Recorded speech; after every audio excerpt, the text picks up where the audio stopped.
नमस्ते सारस्वती देवे गौरवाणी प्रचारिणे निर्विशेषशून्यवादी पाश्चात्यदेशतारिणे वंशकल्पतरुभ्यश्च कृपा सिन्धुभ्येव च पतितानां पावनेभ्यो वैष्णवेभ्यो नमो नमः। हे कृष्ण करुणा सिन्धु दीनबन्धो जगत्पते गोपेश गोपिकान्त राधाकान्त नमोऽस्तु ते। तप्तकाञ्चन गौराङ्गी राधे वृन्दावनेश्वरी वृषभानुसुते देवी प्रणमामि हरिप्रिये। जय श्री कृष्ण चैतन्य प्रभु नित्यानंद श्री अद्वैत गदाधर शिवासरि गौर भक्त वृंद। हरे कृष्ण कृष्ण कृष्ण हरे हरे, हरे Ram Ram Ram Hare Hare. Hare Krishna everyone, thanks for joining. Sorry for the late. We are starting 15 minutes late. I'm really sorry for that. I was trying to set up some things, and it took a bit. I'll make sure it won't happen from tomorrow onwards. So, yeah, let's begin our countdown for Sri Ram Navami. We are just 7 days, a week to go, and then we'll once again follow up with 20th, a grand celebration. So 17th, please don't miss out in the temple Gauradesh Kalon. We'll be celebrating in a grand scale. But being a working day, we also have planned it to re-celebrate on 20th for the next 7 days. So we will be helping ourselves to tune for the festival. Ramayana in general is well known, yeah, all over the world, I can say, yeah.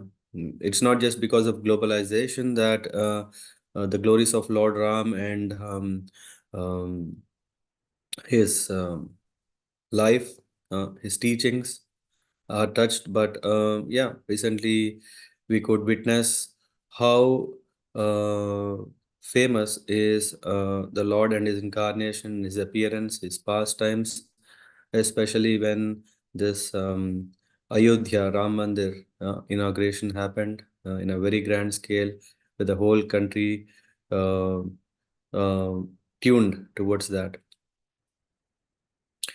This is not just in 21st century that all of a sudden Lord Ram has become so prominent, but from the time, millions of years ago, when Sage Valmiki uh, had also, mm, Sage Valmiki also um, wanted to know who is that great personality whom we can call really a hero. It all started from there. When we refer, um, Valmiki asked this question to Sage Narada. Sage Narada, who was his guru? Hmm, hmm. Sage Narada is guru of Valmiki. And the story itself is very interesting. But if you would like to cover today Bala Kanda, so I'll go very briefly. So because it's very important that we seek the blessings of the author who has made this epic available for us, that we can relish in innumerable times uh, and seek best blessings out of it. So it's worth definitely to know who is Valmiki. Valmiki is a very renowned sage, but before he was a renowned sage, he was actually a hunter. He was hunter. Typical in those times would be that a hunter would just um, hunt animals, and maintain his family. Uh, so Ratnakar, at that time, was somehow in the forest. He came across a saffron clothed sage who was none other than Narad Muni. Um, but he was surprised to see in this forest. He has never seen such a sage, and he saw. Then, but then he immediately wanted to go back into his actual task in hand, was actually to hunt animals. And Then Narad Muni asked few questions. Hmm. He asked few questions that actually changed the thought of this hunter. He first of all was surprised to see this special person in the saffron clothes, and then he also saw that the question that Narad Muni has asked seemed to confuse him a bit. For him, it was obvious. He was thinking that yeah, he had the answer, but Narad Muni encouraged him to go and get the answer confirmed. He has just asked, yeah, you are killing animals, which is a sinful act, and yeah, when the hunter justified, I'm doing this as a duty. I'm feeding my family, my parents, my wife. So and then he said, fine, but what about the sin? You're saying it's a duty, but killing is not prescribed anywhere that it's a duty to kill animals and to feed family. so so then Narad Muni has asked these questions, and then he made uh, Ratnakar wake up. Yeah, how? Because he went back his home. He was very confident that his family will take care of him, will share also his sin reactions, everything. But to his surprise, neither his mother, father, or wife, good wife also, they have not cared. Yeah, they said, yeah, it's your duty. Yeah, you could have done something else, but uh, to take care of us was anyway nothing of great favor you have done. Whatever sins, yeah, why will we share? This shook him so much, and not only it shook him, it also scared him because he knew how many animals he would have killed by then and what kind of sinful life he has already led. And what happens is that he has to bear all the sinful reactions all alone. That perplexed him. He ran back to the same place where he found this special sage, and then now he's he was awakened. Huh? He was awakened. Why? Because till now he was in slumber, thinking that everything is normal, killing is normal, feeding family is normal, duties are normal, everything. But he understands that there is something that, in spite of that normality, what he thought, he cannot get rid of, he cannot escape the sinful reactions. So then the sage, out of his compassion, he awakened compassion also in Ratnakar. And then Ratnakar, he felt, yeah, now he understand uh, that he just asked, now I accept you as my guru. Please tell me what should I do? That way, Ratnakar has accepted Narad Muni as his guru, and Narad Muni has given him a formula of how to cleanse. Yeah, we know knowingly, unknowingly, we may commit so many sins. We may have committed so many offenses. We may have never thought. We have been always thinking we led a very clean life, but in this clean life, we did so many things that we may accept it or not. But how to purify? Hmm. Then Narad Muni, yeah, he gave so many names of the Lord, but somehow because of sins, he was not able to pronounce them well. Then Narad Muni took an option of, tricking such a way that he can start reciting Mara, Mara, Mara, Mara, Mara, Mara. And in this way, he was asked to recite this, yeah, mm, made out mantra. And then as he continued to do it, he got very attentive in it. He was just saying Mara, Mara, Mara, Mara, Mara, Mara, and then it became Rama. And because of its beauty of the holy name, then what happened? The chanting of the name of Lord Ram happened. And we know that the medicine, the best medicine is chanting the name of the Lord. It can cleanse all kinds of diseases. Yeah, we know there are so many kinds of diseases which are physical, which are psychological. Yeah, but what about disease that has covered our understanding that we are the soul? Yeah, that understanding that we are servant of the Lord. This is the big disease. And by the chanting of the holy name, what happened? Ratnagar has become absorbed in chanting the name of the Lord, Ram, Ram, Ram. And then he engaged in the chanting, kirtanam. Yeah. Mm. After having proper Shravanam from Narad Muni, he engaged actively in kirtanam, and in this process of devotional service, he attained perfection. He attained perfection that he has not only got rid of this habit of hunting. He has also cleansed himself, that he became a sage, and he became such a great sage that yeah, he had so many followers who came, who learned from him, uh, and in that way he had an ashram. And one fine day, what happened? That Narada Muni, when yeah, he was very pleased to see that okay, this hunter has become so much absorbed in chanting the name of Lord Ram that he didn't even realize that there he is under a ant hill, completely covered. There was only Ram, Ram, Ram, Ram that was coming out. He sprinkled some water, and then he discovered he is Ratnakar, who has become a sage, and he named him as Valmiki. uh.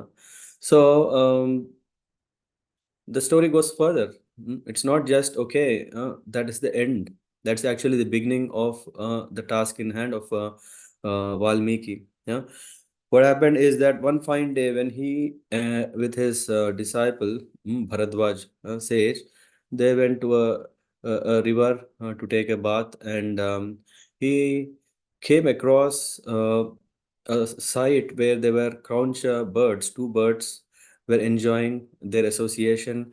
And when he was seeing this, all of a sudden there was an arrow that shot one of the birds, which is the male bird, and the male bird died. And this female bird was going through extreme pain, and then it eventually also died. Seeing this scene, uh, Valmiki Muni was so much disturbed that he all of a sudden uttered something um, that was a point of pondering for everyone. They were thinking, how could someone say a curse a person who has shot the arrow so poetically with with a nice meter and with a perfect grammar? And this was not only surprising disciples, but also it surprised even Valmiki Muni. Yeah, and then they came back to their ashram, and surprisingly, there was Lord Brahma who came, because Lord Brahma was impressed, because he was impressed the way that this uttering that happened uh, was not an ordinary one. Hmm. So mm, then this was perfect, which was exactly the same verse actually of a Ramayana that is relating to the story of Ramayana. Mm. And then Lord Brahma came and he said, I am going to empower you, so that you can make this whole epic available in the form, so that can be made available for the rest of the world forever. Yeah. So Valmiki, after hearing this, Lord Brahma blessed him. Um, then, then what happened after this? Brahma left. Lord Brahma left. Then he was thinking, why is it that only I was chosen? I am not so special. I'm not so great. Uh, he was just reflecting, and while he was reflecting, he came to see a lady in his ashram, who is none other than Mother Sita. And he very well knew that Mother Sita is consort of Lord Ram. So, because he was caretaking of Mother Sita, so the service that he rendered attracted him the opportunity to write this whole Ramayana. So, here we can see the beauty of Ramayana is in six volumes, we can say, as Kandas, of which first one is Bala Kanda. We all knew that, we very well know that Bala Kanda is very important. Mm. It is actually the starting, beginning of the Ramayana. What we may appreciate here is that Valmiki, in the first three chapters, has narrated the entire Ramayana. If at all, because we usually struggle sometimes to get time. We sometimes get struggle to get time to read whole Ramayana. Uh, if we want a nutshell, the whole Ramayana in a nutshell, then we can refer to chapter 1 to 3. Yeah, where Ramayana is not repeated once, the whole Ramayana is repeated 3 times. One is by Narad Muni, because the Ramayana itself starts where Valmiki Muni is asking Narada Muni that, can you tell me who is the real hero? Yeah, yeah.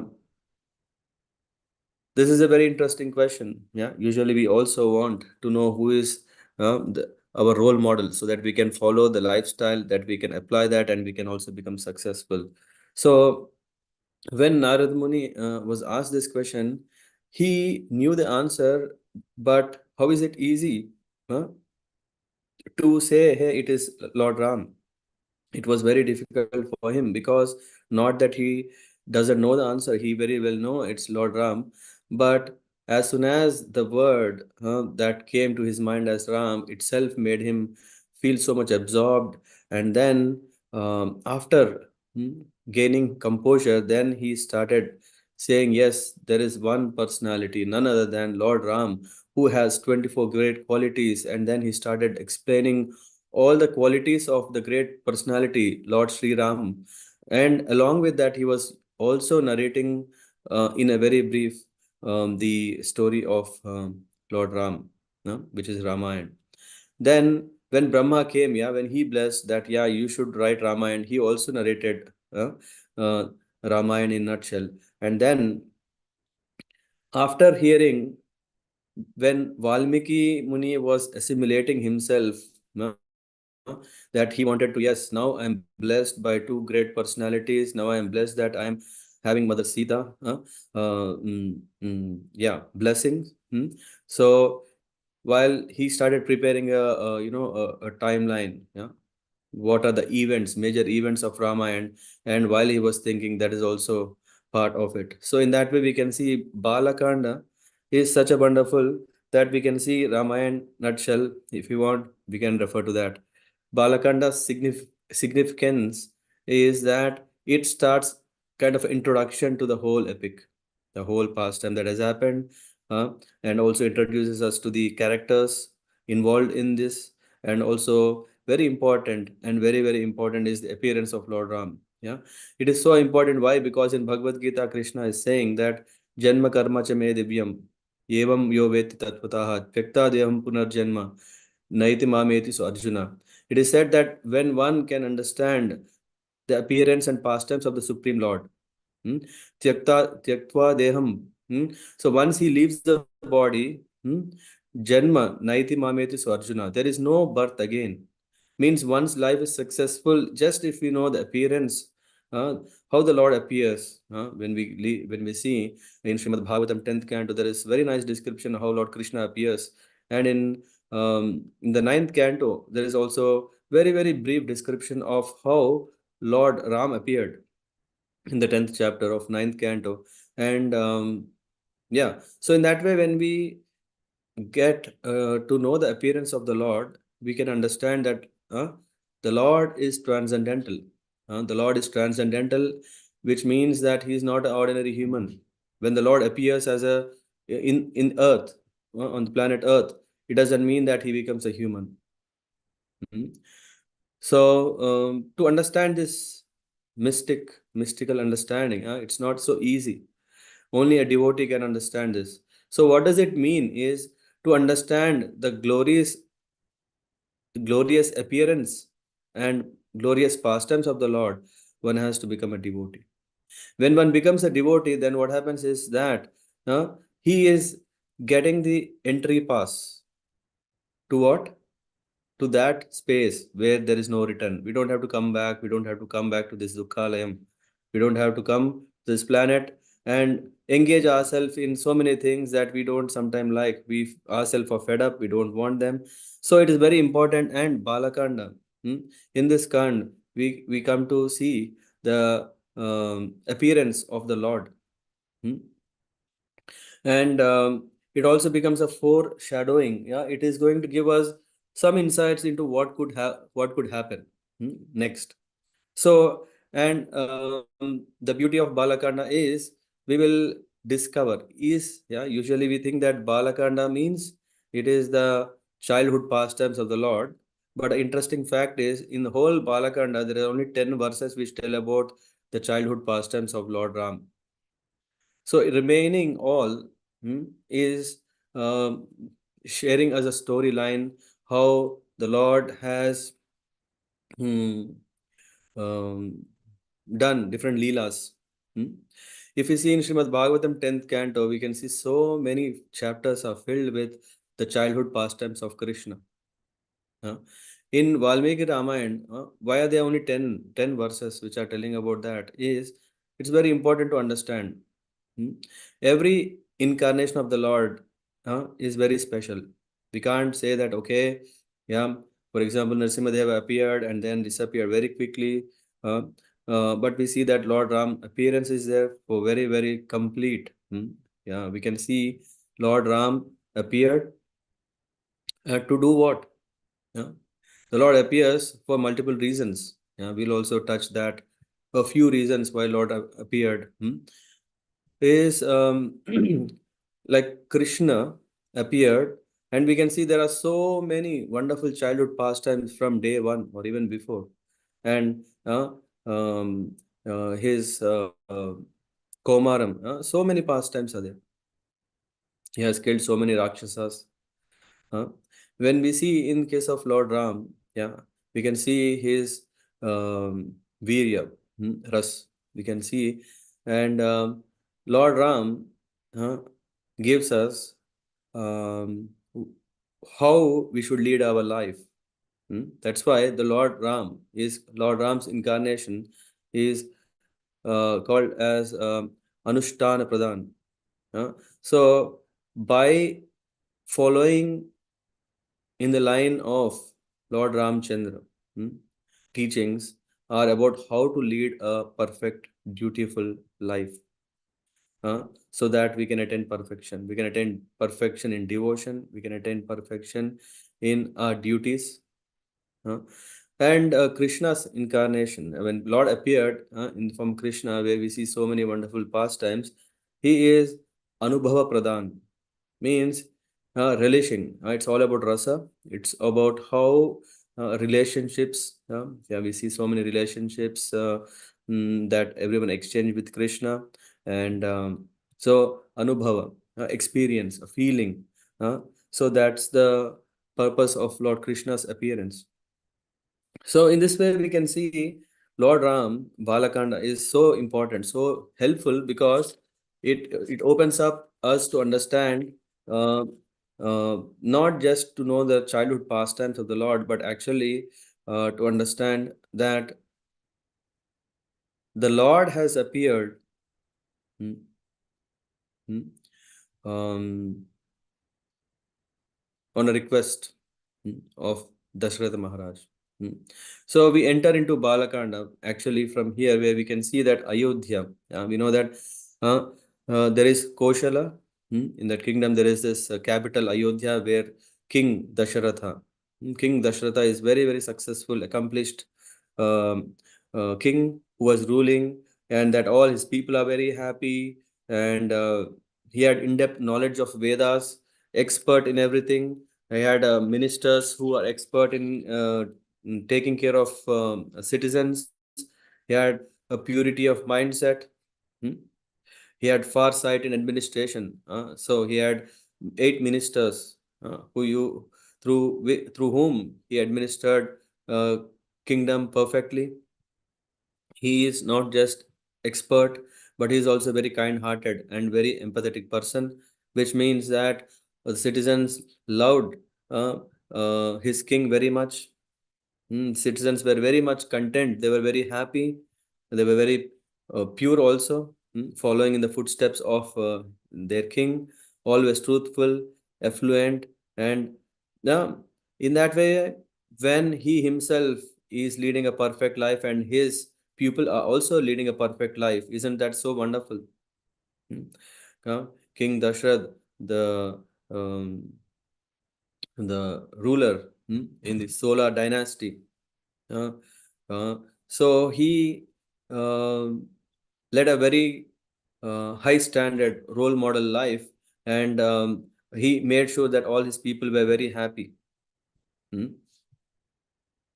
When such a king has everything, which means that people are happy, there are no troubles, no difficulties, everything is happy. He himself had everything. When we say everything, yeah, it's not possible in the material world. Yeah, because we are living in a world which is dukhalam ashashvatam, imperfect. The world itself is imperfect, so we cannot have a perfect, yeah, everything accomplished. So Dashrath Maharaj also had one challenge. Oh, that was actually very painful. If it was wealth, that's a different story. You can maybe these days you can borrow, you can lend, you have a credit card, you can get cash for a while, and then you can sort out your issues, financial issues. No, actually, the problem that Dashrath Maharaj had is that he had no son. Which means though he had almost everything, that is one thing, and which is the truth of life. We may have everything, but there will be something that we will not have, and that can become the cause of our dissatisfaction. In the case of Dashrath, what happened? He had 353 wives. He had wealth. He had palaces. He had people. He had followers. He had name. He had fame. Everything is there. Uh, but he didn't had son. So he had no son. Yeah. Which means in today's time we may think, what does it mean? If one doesn't have a son, that's okay. Yeah. Yeah, it is said in the scriptures that putra means one who can relieve. Put means sin. One who can relieve from sin is putra. So it's very, very important, uh, that Dashrath Maharaj, yeah, of course, he had a daughter, Shanta, and he has given his daughter to Romapad. He's saying, okay, yeah, I am giving you, what do you call this? He gave his daughter to Romapad to adopt his daughter. Yeah, though he had so many wives, but he was sonless. He didn't had a son. Hmm. So Dashrath was intended to perform Ashwamedha Yajna. He thought Ashwamedha Yajna can help me, and then he counseled. He asked his ministers, and then ministers said, "Yes, you should do Ashwamedha Yajna. It's very nice, but hey Rajan, be very careful because doing that means you should be very, very pure, perfect, and if you make even a single mistake, then that is very, very dangerous. So after saying so, they left, and Sumantra, his friend as well as the one of the minister, he came and he said, once, yeah, the Sanat Kumar predicted that you will conduct an yajna. Hmm? What is that yajna? He said exactly this Ashwamedha yajna. And who will be the sage? Sage Rishi Shringa. Yeah. So once this is done, then Dashrath will have sons. That too not normal, illustrious, very, very effulgent sons. When knowing this, was a big relief for Dashrath. He said, okay, please, um, um, yeah, look for him, bring him. Then Sumantra said, you know what?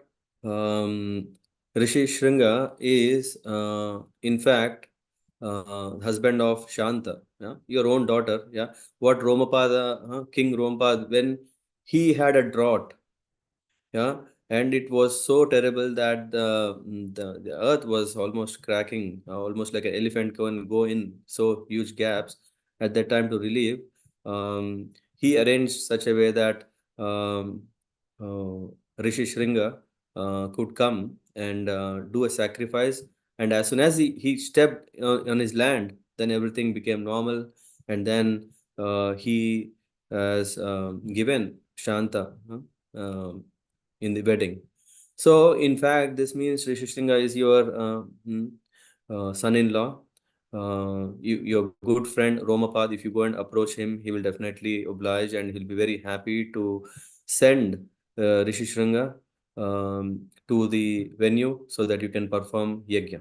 So with this plan, so he called for Rishi Shringa, and when Rishi Shringa came, he said, "Okay, um, to perform Ashwamedha yajna, uh, you have to be very very pure. Yeah, this is one thing, and while we send out the horse, send out the horse, as we know that as part of Ashwamedha Yajna, the horse is released and it travels all around and then comes back, and then the yajna is performed successfully.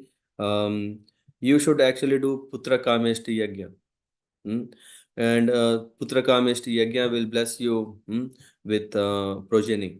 Saying so, all the arrangements are made, and then the Yajna is performed. Putra Kameshti Yajna is performed, and King Dashrath, yeah, who, with the blessings of Yajna Purusha, there was a huge personality came out of the Yajna Kund.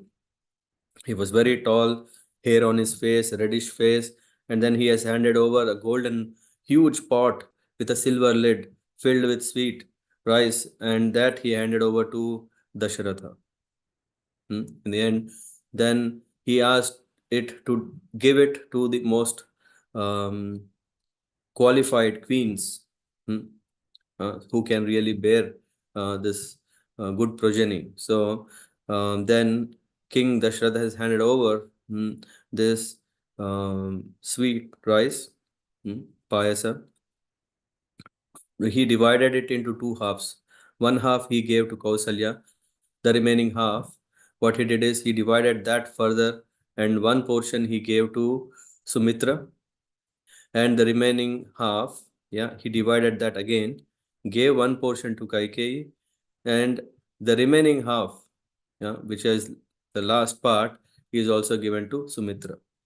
So Kausalya, she took the portion, she uh, honored this Payash, and then in the similar way, the next Kaikeyi honored, and finally, when Sumitra was honoring, she prayed that may she be blessed with sons who can serve the sons of uh, Kausalya and Kaikeyi, uh, praying. So she took also this Payas after 12 months.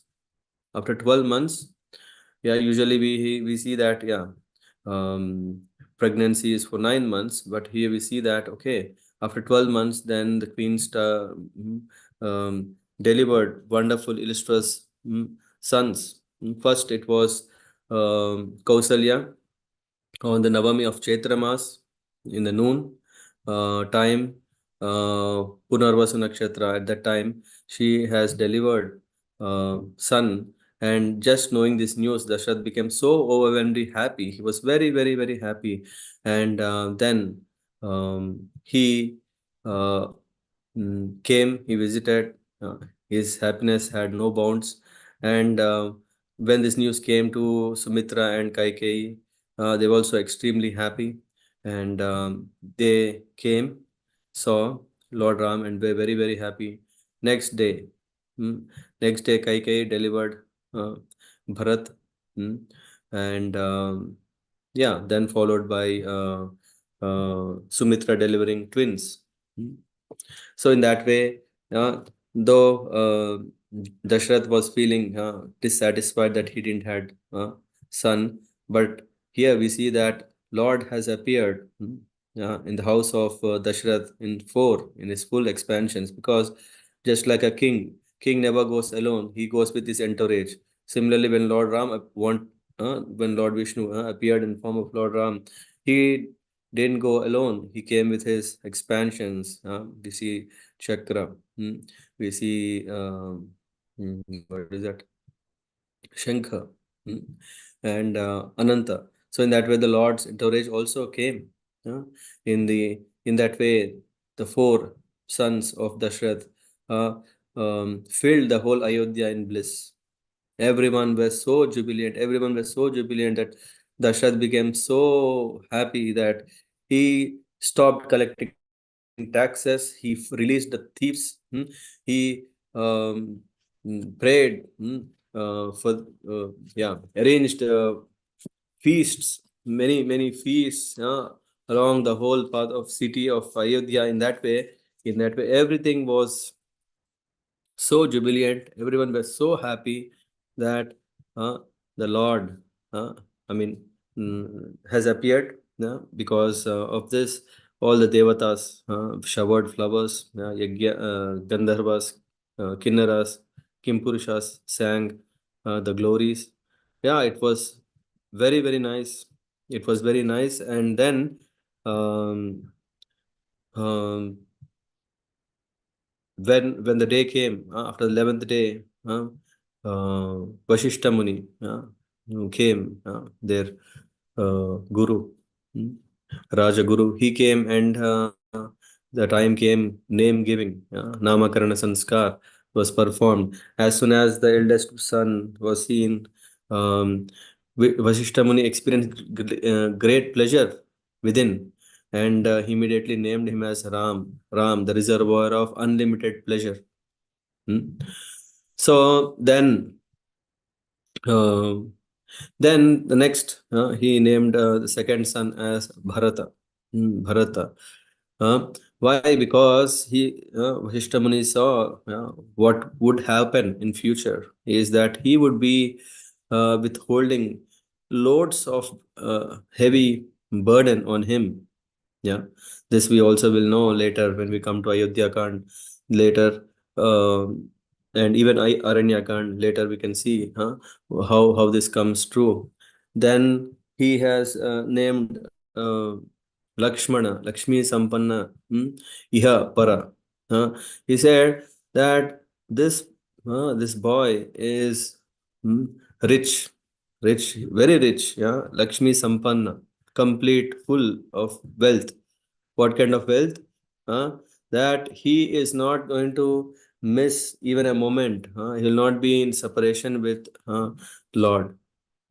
Just like we see that Lakshman, wherever Lord Ram went, he followed. It's not that Lakshman he was eager to be in Ayodhya. It's not that he want see that where Ram is, that is Ayodhya. So he was always eager and wanted to serve, just like his mother was praying that my sons serve uh, uh, these boys. So in that way, and then the fourth son is named as Shatrugna. Shatrugna means one who has uh, um, conquered enemies. We see that Shatrugna has only killed Lavanasur, but what he conquered is that we usually have temptation. What is our temptation is that we always want to serve the Lord. We always want to serve the Lord. Yeah, but here we see that in the case of Shatrugna, what he was always this thought will come, and he was conquering that thought. Why? Because the superior to that thought is actually serving the servant of the Lord. So he was always eager to serve whom? He was always eager to serve Bharat. In that way, this name giving ceremony end, and then the kids were the reservoir of pleasure for everyone. And yeah, all over there were lamps, there were always music, there was always flowers. In that way, celebration went on. When the boys came to the age that they are, yeah, time came when Vashishta Muni came and he took the sons to his ashram. And Dasharatha Maharaj, who never wanted to separate himself from Lord Ram because he sees that Ram is his uh, own life heir. He cannot. So he also followed Vasishta Muni. When Ram was under the training of Vasishta Muni, Dashrath was just seeing, and finally Vasishta Muni sent him back. Yeah, this is a place where the boys have to learn. And then Vasishta Muni taught the kids martial arts and Rajaniti and so many subjects. and trained them expert. After such a wonderful training, what happened? After such a wonderful training, they came back, and then Dashrath Maharaj was very happy to have his Ram back. And then in that great happiness, he was thinking, oh, my son, 12 years old, very, very handsome. Uh, shouldn't we get him married now? Just the thought came when he was so much absorbed in that thought, and he was, absorbed. Then all of a sudden he came. Uh, there was a messenger who came to him, and the messenger came and told, you know what, there is a sage who is at our door, in the palace, and who is none other than Vishwamitra Muni. Yeah, Vishwamitra Muni, it was unexpected arrival. They were not expecting Vishwamitra Muni at this time, and but nevertheless they appreciate, because when sages, when Brahmins come, when sadhus come to our home, it's our good fortune. Huh? It's our good fortune when sadhus come in our life. So here, when Vishwamitra Muni came, yeah, so he was thinking why, but immediately he thought, wow, it's so nice that Vishwamitra Muni is coming. Uh, so he welcomed, he arranged everything, and then he honored Vishwamitra Muni, served him, and then he offered his whole kingdom. His whole kingdom, he said, this is at your feet, at your service. I am at your service. So in that way, Dashrata, king has um, pleased Vishwamitra Muni, because Vishwamitra Muni indeed came with an agenda. He came with an agenda, and this is also sign. Yeah, usually sadhus do not just come because they don't have any shelter, because there is no food for them. No, they usually are very, very serious. They travel. Parivrajakacharyas means they travel with very, very deep interest of compassion, so that people who are suffering in this world can be blessed, by the message of the Lord. So Vishwamitra Muni, he came. Vishwamitra Muni knew that Ayodhya was the only place in the world that every sage in distress can come. So that's why he came here, because he knows how competent is King Dasharath, and that whatever his problem is, only he can solve. So after coming, when Dasharath has pleased, then Vishwamitra Muni said, okay, I'm very pleased by you. Yeah, you have taken nice care. And he asked, "Hmm, I have something to ask you. Hmm. I have something to ask you. And um, yeah, it would be very difficult for you, but if you do it, then it's all good for you." So saying so, Dashrath asked, definitely, I promise that whatever you ask, I will do the needful. Saying so, and then Vishwamitra Muni, now he said, you know what, I am coming from my ashram, Siddhashram. Yeah, from that ashram, I see that there are these demons who are troubling me. Hmm? And I want your son, Lord Ram, I want your son to come and guard, so that I can perform the yajna successfully. And as soon as when Vishwamitra Muni said, Ram, send Ram with me, then immediately Dashrath heart was pierced like these words pierced like an arrow. It was very, very unbearable for him. Why? Because he never anticipated any more separation. First of all, already uh, Ram, Vasishta Muni came, he took his to his ashram. Okay, he could mitigate it by going there to see once a while his sons, and then, but here Vishwamitra Muni is going to take his son far. So he started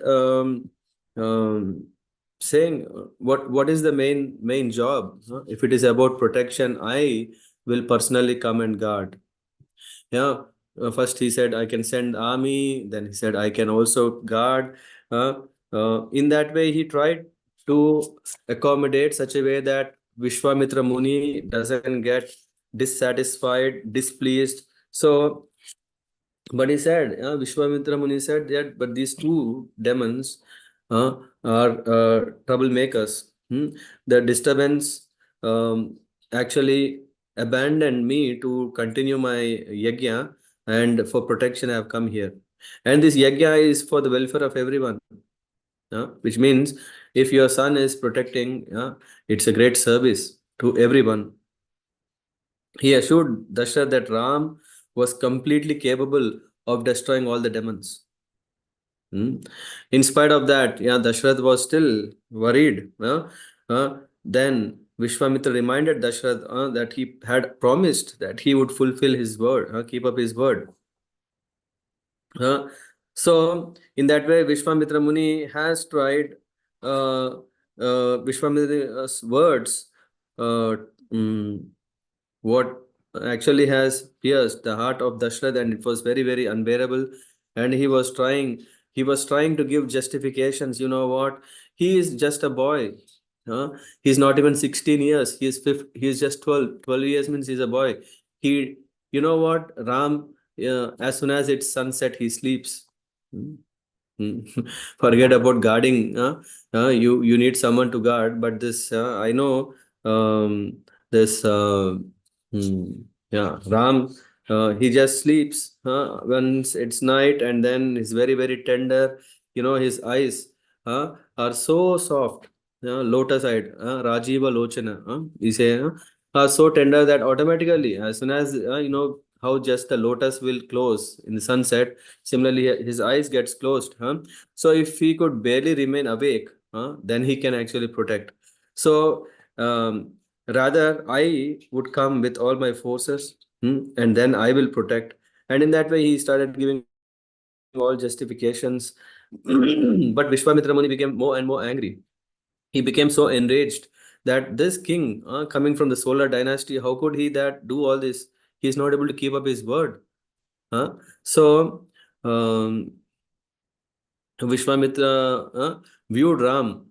Uh, he knows, that Ram is an unpolished diamond, which means he is definitely, Vasishtha Muni has already trained everything. Yeah, he has complete theoretical understanding. Now it's the time that he goes out to the world, let the world know who is Ram. Hmm. And that's the service that Vishwamitra Muni has took. So he said, unfortunately, um, but Dashrath is not allowing that. He is not giving the diamond that it can be polished.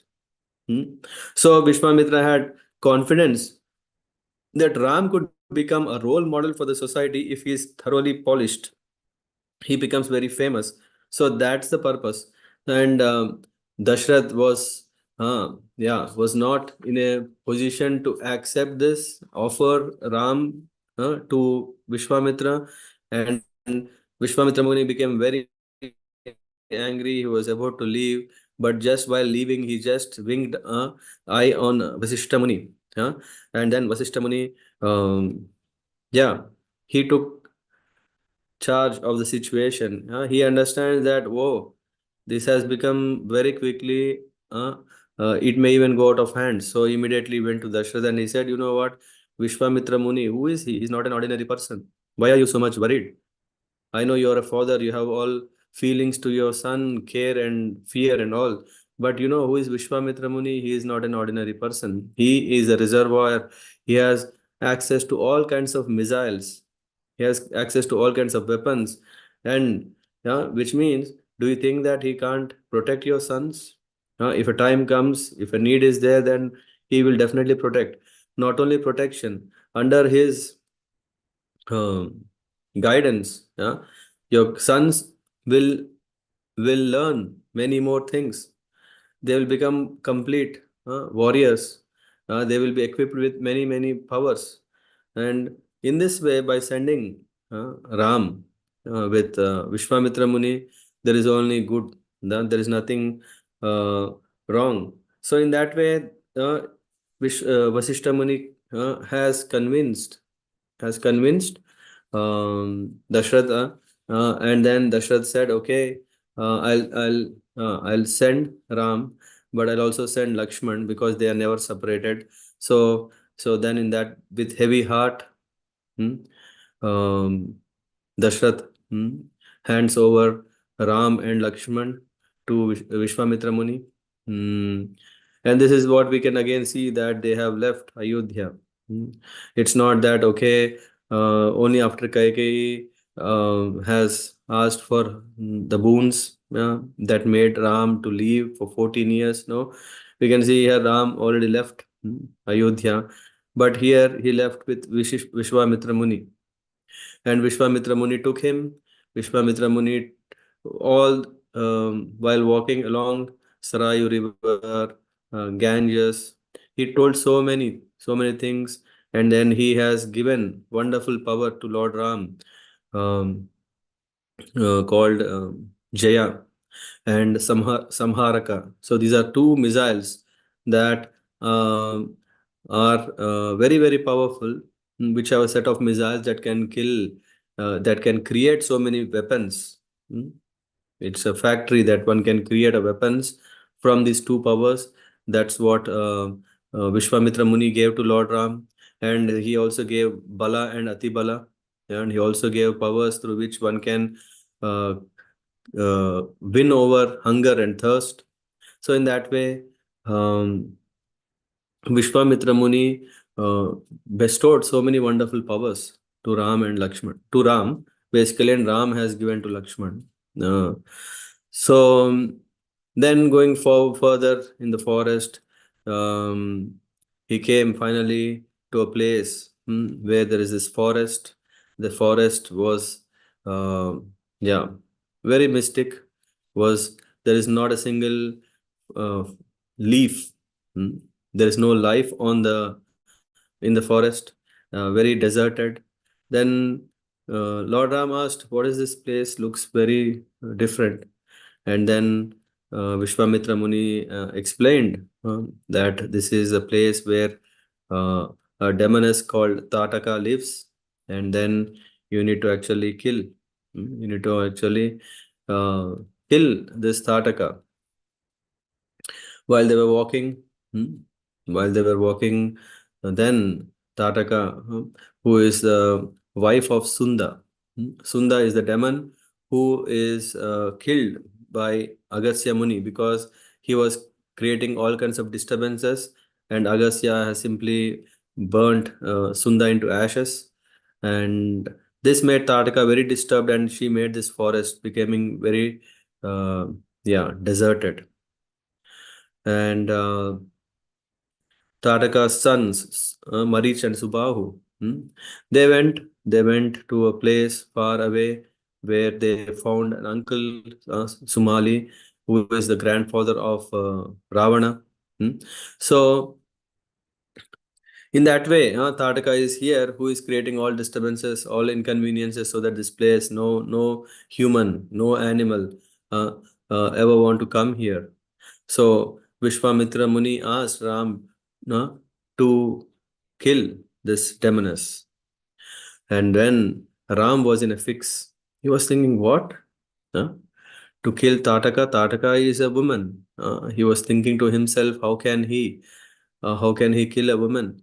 Because he was taught by his guru, he was taught by his parents, his mother, that women should be respected, women should be protected, women should be loved, and all care and everything. And here, Vishwamitra Muni is asking to kill.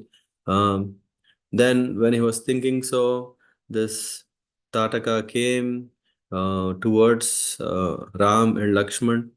Uh, while Ram is preparing, after he said, "Okay, I need, Guru Agya is the topmost." So he decided, "Yes, let me kill Tataka." When he was prepared. But when Tataka came in front, he again got out of compassion. He saw it is a woman. So that's why he was just doubtful. But this Tataka attacked Ram just before it was able to hurt Ram. Lakshman shot an arrow so that uh, it got diverted, and Ram now decided, okay, yeah, he understood that he cannot get distracted. He should follow his guru order. So he spelled a mantra and wanted to shoot by the time Tadaka disappeared. But it disappeared and started throwing rocks and hills from all directions. And invisibly, it was attacking Ram, Lakshman, and Vishwamitra Muni. And Ram was thinking, and Vishwamitra Muni said, if you let it go, as it's going to be evening and night, and the energy and the power of this demoness will multiply, so kill at once. Then Ram, when Taraka was laughing very loudly, then he understood from which direction it is coming. He shot an arrow. It pierced into the chest of this demoness. It came out into the sky, and with instantly Taraka died. Hmm. So then, all from the heavenly planets, the flower shower started. Everyone were singing the glories, and in that way, Vishwamitra Muni was very proud to see Ram has in fact has killed uh, a demon. Mm. Here, though it's a demoness, the question may come: how come it is that okay? Is it justifiable? We should respect a woman, but what happened here is Tataka is more of a demon than actually a woman. So, one who has no more womanly qualities, is no more a woman. So, in that way, killing demoness is justified, and in that way, uh, Ram has killed Tataka, and then they went further, and they came to the spot where um, um, Vishwamitra Muni, planned to do the yajna for the well-being of everyone. So he arranged everything, and it's a 7 day, 7 night program of performing yajna, where Vishwamitra Muni took what is that? Mauna Vrata, silence, and he said Ram and Lakshman to guard the arena, the yajna arena. क्या बात है care में क्या चाह रहे हो क्या करना है केयर में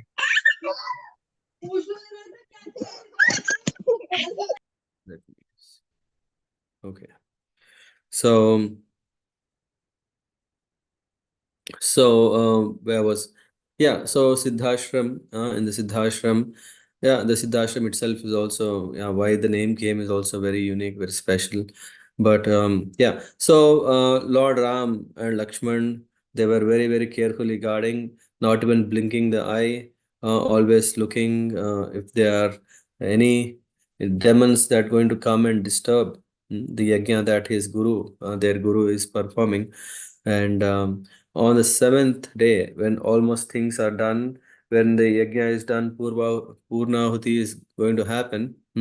At that time, Marich and Subahu, along with other demons, they flew in the sky. They brought all kinds of obnoxious material. They threw into the yajna kund. But instantly, Ram has shot arrows. He prepared such a floating mesh in the sky and made sure that not a drop of blood or bones or anything fall into the arena and disturb, so that this yajna might get disturbed. So he guarded everything, Ram and Lakshman, and then mm, um, Ram has released arrow. I forgot the name. Mm, I forgot the name. So Lord Ram released a special arrow, and then it shot Marich, and then immediately Marich was transferred 100 yojanas far. Hmm. And then there is a Yajna Astra that was released, so that Subahu was burnt immediately on spot. And finally, the Yajna got successful. Yajna is successful, and Vishwamitra Muni is extremely pleased. He was extremely pleased, not just because that his yajna is successful. Through all these days, he was traveling with whom? None other than the Supreme Lord himself. He know very well. And then he was so fortunate until before he got in touch with Lord Ram. He was thinking austerities, penances are the topmost. But he realized more than that, very fortunate is to be a devotee. Why? Because he sees Kausalya, Supraja, Rama, Purva, Sandhya Pravartate, Uttishta Narashadula, Kartavyam Daivamanikam. He understood how fortunate is Kausalya Devi, the mother of Ram, that every day she is seeing such a mesmerizing face of Lord Ram. Huh? And who is who? Nara Shardula. Uh, he is uh, tiger among men, very, very strong. And then Kartavyam Daivamanikam. Yeah, so he understands, Vishwamitra Muni understands how great it is, the path of devotion. Bhakti is so powerful. Yeah, what is that? Kaushalya. He actually started to say this even before the sunrise. And he was just saying Kausalya, Kausalya, Kausalya. He was not able to complete this whole verse. He was so much absorbed that how fortunate it is to be a devotee.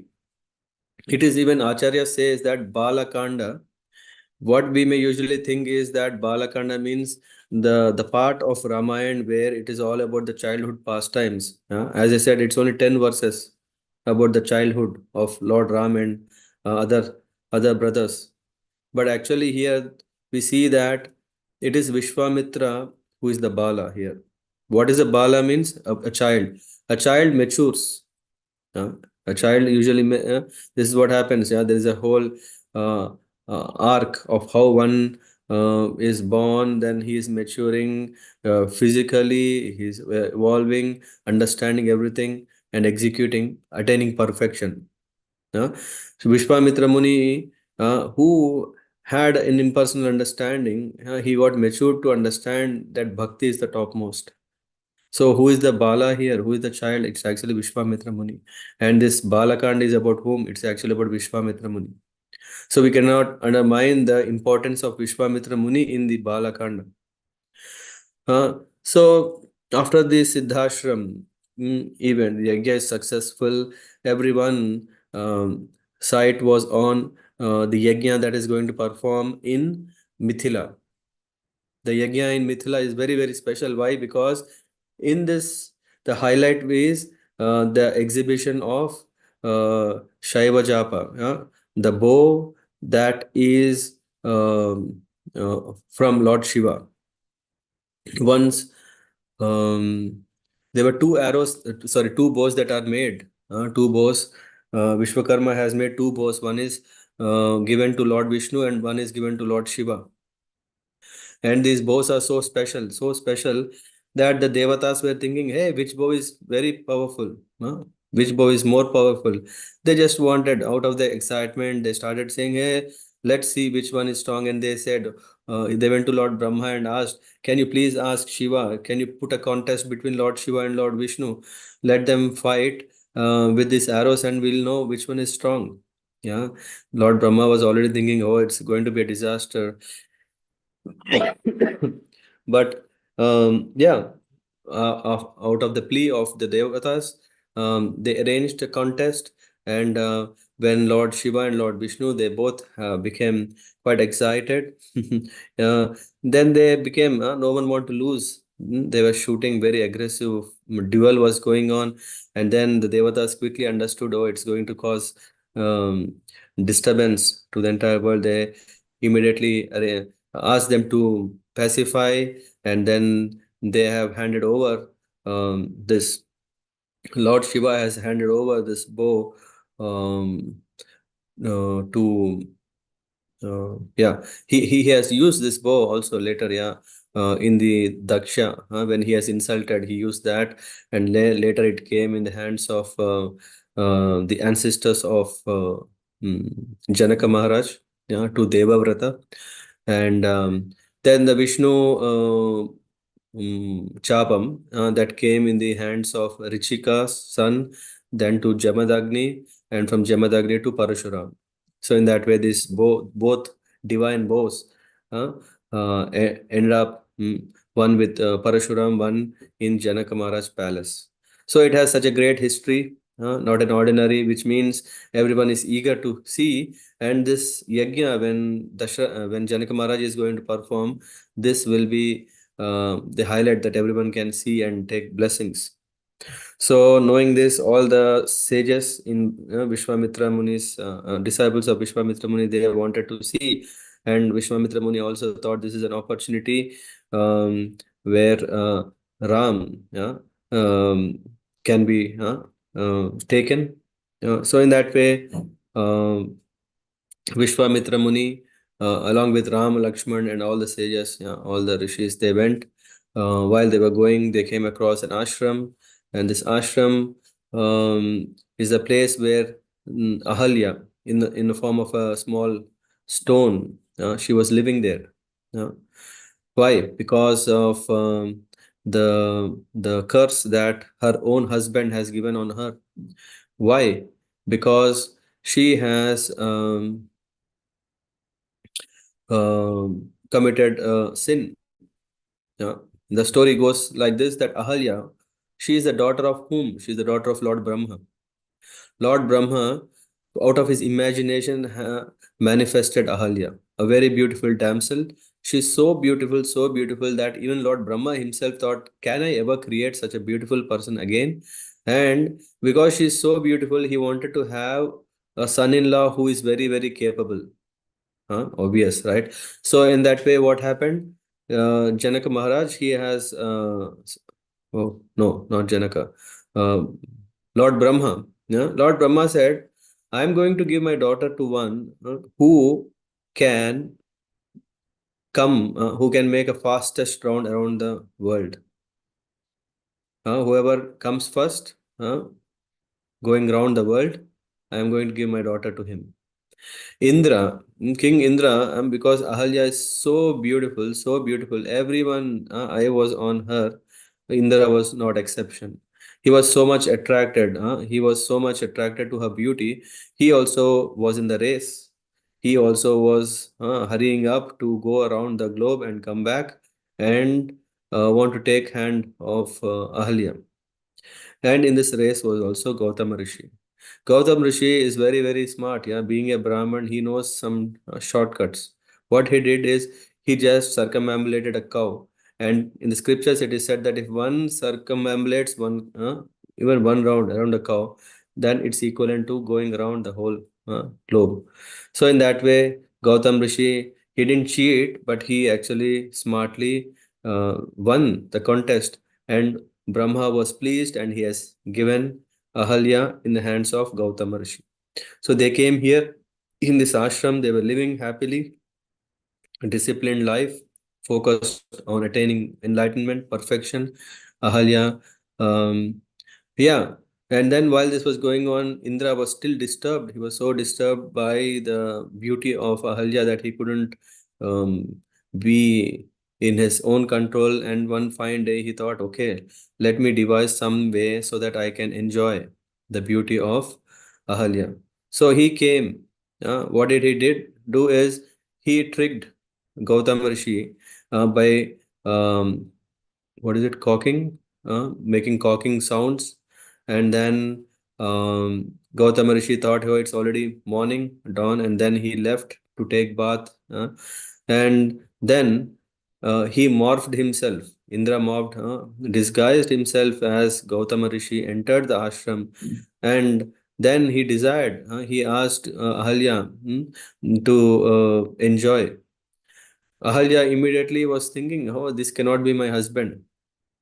Because in an untime, odd time, how can my husband wouldn't ask this? But she was able to understand this is none other than Indra. Hmm? And she was so flattered seeing, hey, Indra, king of heaven, has come to me. And she also, out of this, she was also extremely happy. She was also pleased. And then, um, yeah, they engaged in the sense gratification. And immediately after that, Ahalya repented. What kind of act she has performed. She felt very, very sorry, and she immediately asked, immediately go before my husband comes, because if he comes, Yeah, he will destroy you. Hmm. And yeah, while she was thinking sending Indra out, Gautam Rishi entered the ashram. He saw same person like me. He, with his power, could see that he is none other than Indra. He immediately became very, very angry. Before Indra could leave, he thought he can leave like a cat, escape. But before he could leave, uh, Gautam Rishi cursed Indra to become impotent, Onax, to become impotent. And then the turn came of Ahalya. He said, how could you do such kind of act? Huh? You become an inert stone, that you can't go anywhere. Hmm. Cursing so, he left.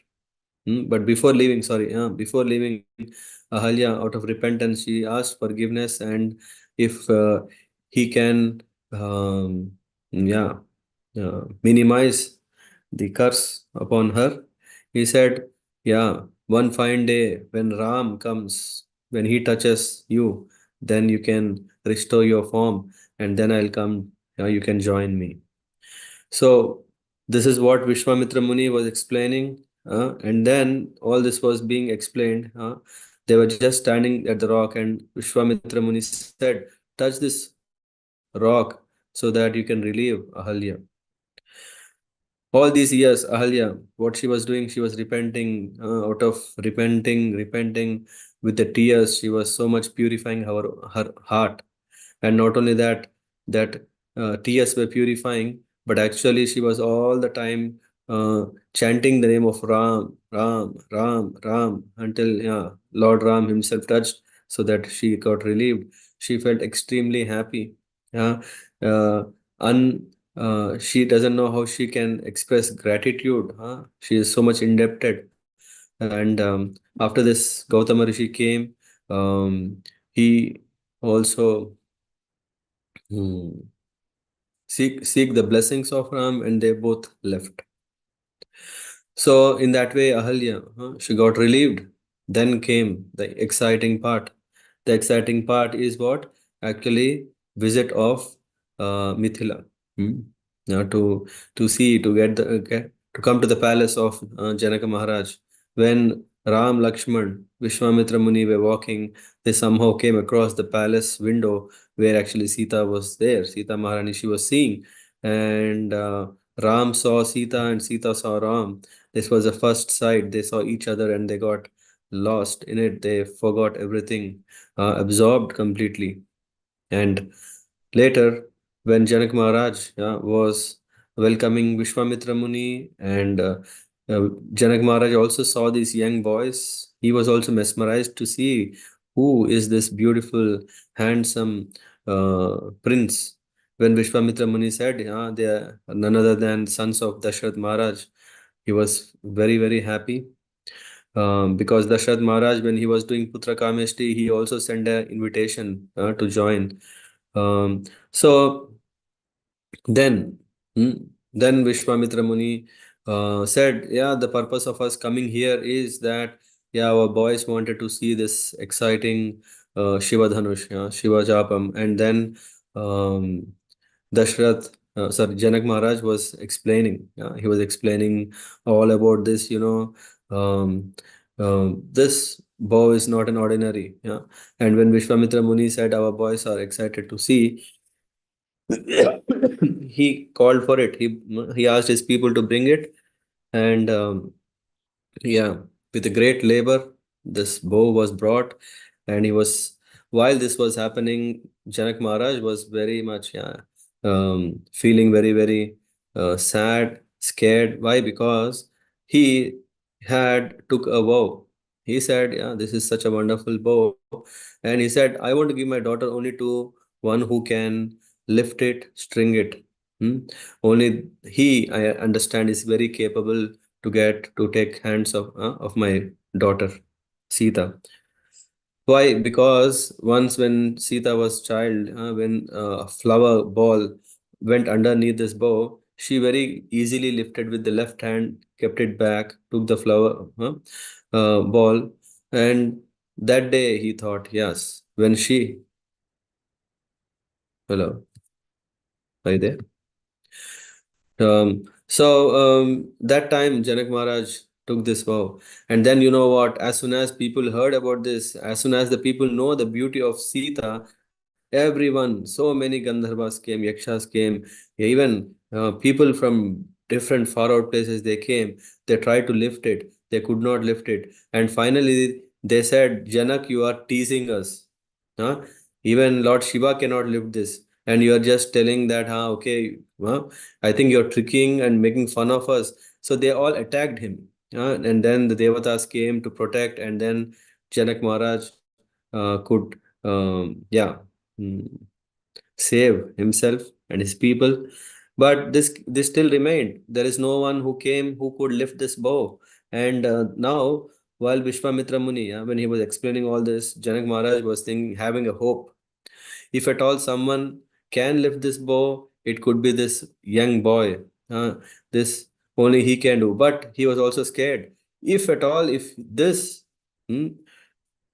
young man will not lift, then yeah, it will be like what kind of promise, what kind of vow he made. The world laughs at him, so he was scared. Oh, will my daughter will never get married? So all these feelings were there.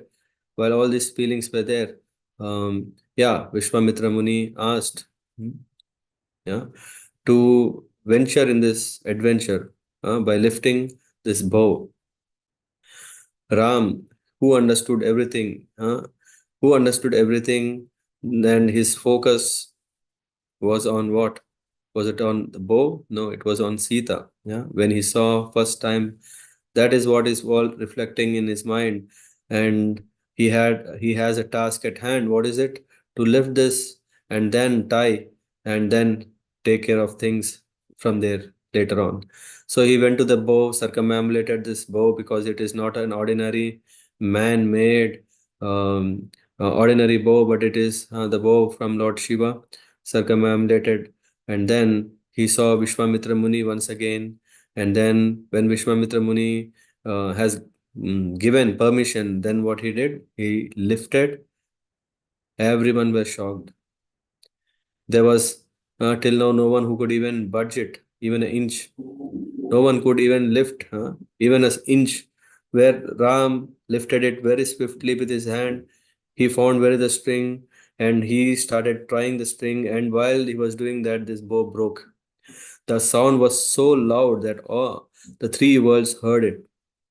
And not only that, the when the burst happened, the wind that came out, everyone except Vishwamitra Muni, Janak, Ram, and Lakshman. Everyone fainted. Everyone fainted. Huh? And after everything happened so swiftly, as if like, oh, what did happen? Did the bow broke? Where is what happened? Everything was happened very quickly, and then immediately everything was so pleasing for Janak Maharaj because he thought, wow, finally, finally, I am able to give my daughter. I to a very, very able person, and he was very happy. Vishwamitra Muni blessed him again, blessed Ram again, and Janak Maharaj was happy. But Ram said, "Yeah, all this is fine. Yeah, but I want hmm, uh, my father to decide. It's not me that, oh, yeah, because he was still very humble. Lord Ram, it's not like when Vishwamitra Muni is glorifying, yeah, he was telling to Janak Maharaj, you know who is this boy?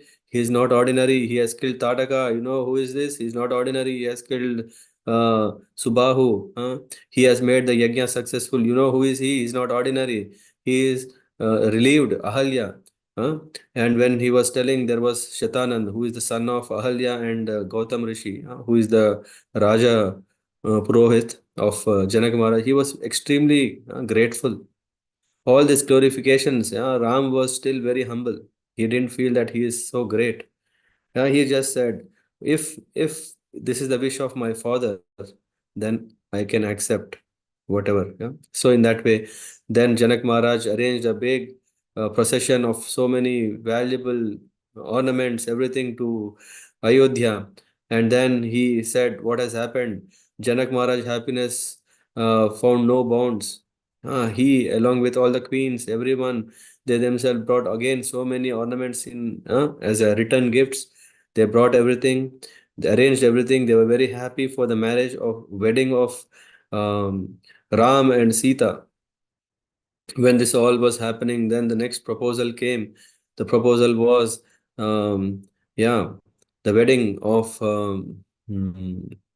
Shatrugna, the wedding of Bharata, the wedding of Lakshman. Why? Because Janak Maharaj's brother has also two daughters, Mandavi and Shrutakirti. Hmm? And yeah, Urmila. So in that way, all the four princes had four princesses, and everyone were very happy that they want to have wedlock of Ram and Sita, Bharat and Mandavi, and Lakshman, Urmila, and Shatrugna and Shatakirti, and in that way, the whole uh, Mithila was filled with colors, colors of joy, with uh, pompous festivities all over. And then the wedding of four successfully performed, and Vishwamitra Muni took leave. And then the princess, everyone returned Ayodhya, and they led a wonderful, happy, blissful life. There ends the Bala Kanda. Thank you for very patiently listening. To cover one small kand, in fact, yeah, is very nice. It would take little time. I appreciate your patience. Thank you. Are there any questions or anyone want to add? Tell something?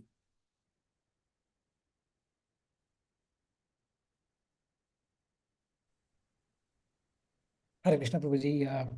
Thank you for this beautiful recitation, Prabhuji. Right from Valmiki till the uh, you really took us through the journey, Prabhuji. So really eagerly looking forward for the next 6 days, Prabhuji. Thank you, Prabhuji. Hare Krishna. Yeah, thank you.